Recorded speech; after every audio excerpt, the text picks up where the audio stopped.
talaga yung ano, lalo na sa parting Canlaon guys, grabe, mabaha galing vulkan, mabaha ng bato. Pinsala sa Canlaon. Grabe yung dulot ng bagyong Tino, grabe pinsala. Mukha ng ghost town yung Canlaon. Kalain mo sa highway, babot pa rin yung tubig ba? Marami pang batong nadala, no? Dagko kayo? Marami pang missing ngayon doon. Oh, marami pang missing na mga bangkay na hindi pa nahanap. Siguro natapunan siguro yun ng mga bato, buhangin.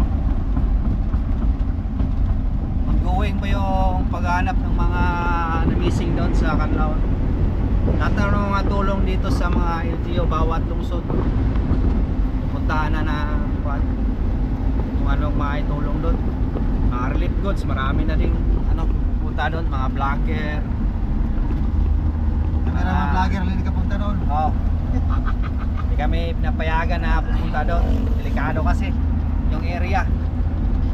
Baka maabutan kami ng bagyo doon, matrapa kami. Yan.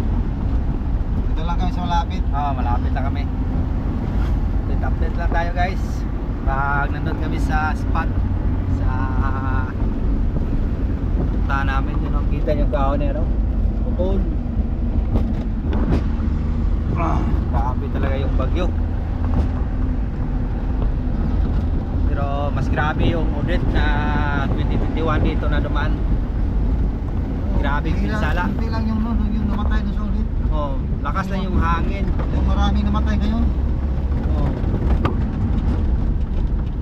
Dahil sa lakas ng tubig. Hindi man kalakasan ng hangin eh. Problema yung sa tubig lang eh. Daming tubig. Okay lang yung malakas na hangin basta walang tubig. Yung tagala nakapatay sa mga tao dito sa Canlaon, doon sa Canlaon.